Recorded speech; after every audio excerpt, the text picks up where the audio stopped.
Здравствуйте! Сегодня 29 марта. Приступаем к высадке роз в теплице. На улице плюс 10 градусов, в теплице здесь 25. Нагрело солнышком. Здесь у меня розарий. Теплица находится на юге Красноярского края. Здесь мы растим розы, потому что в открытом грунте у нас вырастить розы нереально. Вот саженцы, купленные в магазине. Саженцы с Алтая, произведены в Барнауле. Вот здесь видно на коробочках, что они фирмы Семена Алтая. Вот. Вот адрес. Розы взяли специальные срезочные. В этой же фирме мы покупали розы 2 года назад. Вот остались от них коробочки. Эта же фирма была, но 2 года назад саженцы были некачественные. Они были с обрезанными корнями. Веточки у многих были почерневшие, без листиков, и у многих даже без почек. Из 23 штук выжило только 9. Вот эти качественные саженцы. Нисколько не пожалели, что их купили. Вы видите, что развитые росточки. Сейчас посмотрим, какие корешки у этой розочки. Запакованы они в пленку и в мокрые опилки. Они у меня стояли в воде 2 суток. В ведре была вода. И напитались водичкой. Бирочки упали у меня. Так, это бирочка вот с этого саженца плетистой розы. Это розы чайно-гибридные. Сорт мачо. То есть она беленькая. Вот сейчас мы стряхнем с корешков опилки. Вот, видите, какие хорошие развитые корни. Есть всасывающие корешочки. Красивые листики у них. Веточки. Здесь вот у нас земля подготовлена под посадку розы. Так, сейчас прикинем, как мы ее посадим. Вот так. Корни нужно немножко расправить. Одной рукой делать это тяжеловато. Так, ну попробуем. Так, вот мы поставили розочку в ямку, немножко присыпали корни, чтобы она стояла. Сейчас подсыпем еще земли. Земля у нас смешанная с перегноем, с азофоской, заправленная, потому что розочки тут расти долго. Надо, чтобы питания хватало. Сыпаем еще перегноя. Здесь у нас перегной находится.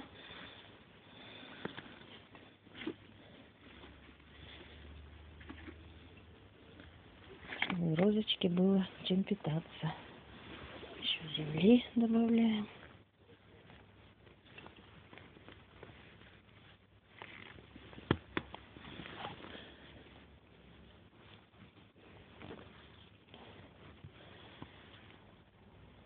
В посадке нет ничего сложного. Нужно соблюдать только условия.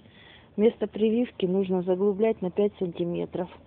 Потому что в процессе полива земля даст усадку. И нельзя, чтобы оголялось место прививки. И корневая шейка тем более. Нужно, чтобы это все было под землей. Ну, если будут появляться побеги шиповника, их нужно вырезать обязательно. Иначе шиповник заглушит культурную розу, прививку. Вот. И тогда цветов ждать не приходится. Вот так вот. Это бирочка с указанием сорта. Сорт мачо белый. Бирочку можно повыше повесить. Засыпала землей.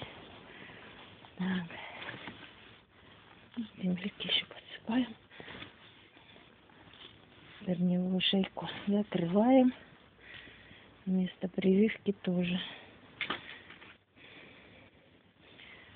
Ну, польем это все как следует. И пусть наша роза растет. Радует нас своим цветением и ароматом. Сейчас вода впитается, еще раз польем. Вот эти розы посажены 2 года тому назад. Возраст у них разный. Есть прошлогодние двухлетние саженцы. Есть более старые розы. Кусты вот видно, у них пеньки уже старые такие. Этим розам уже, наверное, лет по 8 или по 9. Они живут давно у меня. Просто мы их пересадили из другой теплицы в эту, так как там уже земля истощилась. Вот, а здесь свежей землей они прекрасно растут и плодоносят, цветут красивыми крупными цветами все лето до поздней осени, пока тепло. Теплица у нас отапливаемая, поэтому здесь земля оттаяла раньше, на улице еще земля оттаяла плохо. Да и здесь вот по периметру еще недавно совсем еще нельзя было копать. На полштыка только земля отошла. И теперь мы спокойно сажаем розочки наши. Вот они уже листики распускают. Вот видно, что проснулись почки. Выходят молоденькие листочки на них. Вот еще раз польем, пусть питается. Потом подсыпем еще земли. Потому что, вот видите, корневая шейка начинает оголяться. Земля усадку дает.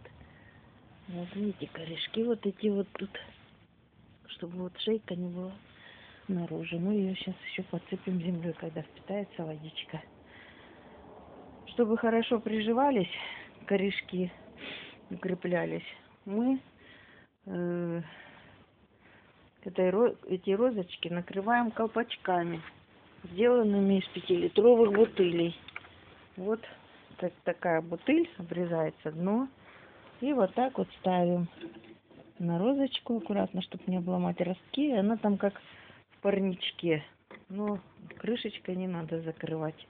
Надо, чтобы здесь открыто было отверстие, чтобы у розочки был продых, чтобы она не запарилась там. Теплица и так влажность высокая. Но ночью бывает холодно, а у нее уже молоденькие листочки открылись, распустились. И надо, чтобы не обморозились. Температура ночью здесь опускается до 0 и до минус 2-3. Ну, розам это не страшно, но молоденьким это может повредить молодые побеги. Поэтому прикрываем их бутылками и топим печь. Когда холодно на улице, ночью до минус 10 доходит, а в теплице на 3 градуса бывает теплее. Поэтому при угрозе заморозка топим обязательно печки.